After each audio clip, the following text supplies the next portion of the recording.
আসসালামু আলাইকুম রহমতুল্লাহ। মাঝে মাঝেই ফজরের নামাজের পরে আমরা এই ধরনের যেইখানে বৃক্ষরোপণ করি সেখানে পরিচর্যা করার চেষ্টা করি। পরিচর্যা না করলে শুধু গাছ লাগালেই হবে না, এটা পরিচর্যা করতে হবে। সেই সাথে গাছের এরকম নিরাপত্তা বেষ্টনী দিতে হবে। আমরা যে নিরাপত্তা বেষ্টনী দেওয়া হয়েছে এইখানে, তারপরেও ওর উপরেও আমরা নেট দিয়ে দিয়েছি। নেট দেওয়াতে ছাগলগুলি খেতে পারে না। একটা ছাগল পা উচ্চা করলে পরে এর হাইট দাঁড়ায় প্রায় 6 ফিট, 6.5 ফিট হাইট দাঁড়ায়। তো আমরা এইভাবে ওই মাঝে মাঝেই এই যে এই গাছটাতে পিঁপড়া লাগছে, তা আমরা এই কেমিক্যালযুক্ত ছাই এটা এর ভিতরে দিচ্ছি যাতে এই পোকায় আক্রমণ করতে না পারে। এটা জারুল গাছটা বড়ই হয়ে গেছে ইনশাল্লাহ। এটা আমাদের উপজেলা চত্বর, কেন আমাদের সাবেক ইউনো মহোদয় এই গাছগুলি রোপণ করে গেছে। অনেকগুলি গাছ আছে এইখানে, যেইটা আমরা এখন পরিচর্যা করছি। যে গাছটা এটা হচ্ছে হলো সাদা চন্দন গাছ।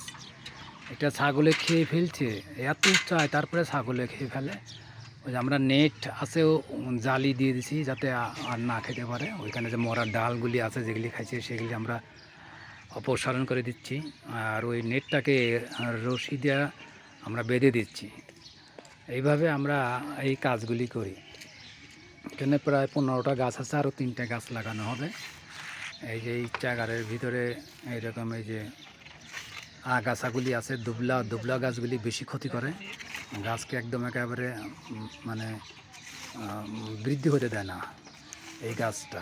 এই দুবলা গাছগুলি অপসারণ করে দিলে পরে গাছটা তাড়াতাড়ি এরকমই হবে। এটা এখানে কাঠবাদাম গাছটা লাগানো হয়েছে। গাছটা অনেক গ্রোথ হয়েছিল, কিন্তু হঠাৎ পোকা লাগার পরে এই কাঠবাদাম গাছটা একটু ঝিমে গেছে আর কি। যাই হোক, বৃষ্টি নামলে পরেই এই গাছটা আসলে এর আসল রূপ পাওয়া যাবে।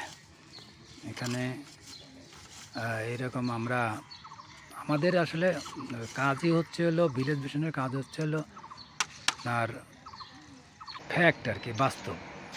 আমাদের এই আমেরিকান পিকচারের মতো ফিকশন কোনো কিছু নেই। আমরা যেটা কাজ করি, যতটুকুই করি ফ্যাক্ট কাজ করি এবং বিশ্বাস আস্থার সাথে কাজ করি। যে নেটটা খুলে গেছে, আমরা রশি দিয়া এটাকে উঁচা করে দেবো যাতে ছাগলের নাগালে দিতে। এই বছরটাই আমরা যদি এটাকে রক্ষা করতে পারি তাহলে এই গাছটার ক্ষতি করতে পারবে না ছাগল গরুতে, বিশেষ করে ছাগলে।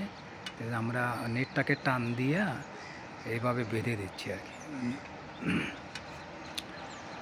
গাছ গাড়লেই হবে না, এটাকে যত্ন করতে হবে, পরিচর্যা করতে হবে, রক্ষণাবেক্ষণ করতে হবে, তারপরে নিরাপত্তা বেষ্টনী দিতে হবে। তাইলে পরে একটা গাছ থেকে আমরা অনেক কিছু আশা করতে পারি। আমি রাস্তায় যেখানে সেখানে গাছ লাগালাম, নিরাপত্তা বেষ্টনী দিলাম না, এরপরে পরিচর্যা করলাম না, খোঁজখবর রাখলাম না, তাহলে তো সেই গাছ পাওয়া যাবে না, আশার ফল পাওয়া যাবে না। তো এই জন্য যেখানে আমরা যতটুকু গাছ লাগাই চেষ্টা করব যাতে নিরাপত্তা বেষ্টনী দিয়ে এটাকে রক্ষণাবেক্ষণ করার জন্য। এত উপরে ছাগল ওঠে চিন্তা করা যায় না। যাই হোক,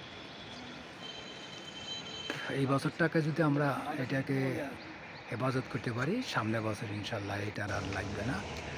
এইখানে আর একটা গাছ আছে, কৃষ্ণচূড়া গাছ। এই ডালটা হিলে গেছে, এই ডালটা যদি আমরা ছাটে না দিই তাহলে একদম একটা নিচে নেমে আসবে। এই জন্য এটাকে ব্যালেন্স রক্ষা করার জন্য ডালটাকে আমরা কেটে দিলাম আর কি। তো এইভাবে আমরা এই উপজেলা, এটা তারাস মিলন আয়তন চত্বর, সবুজ চত্বর বলে এটাকে।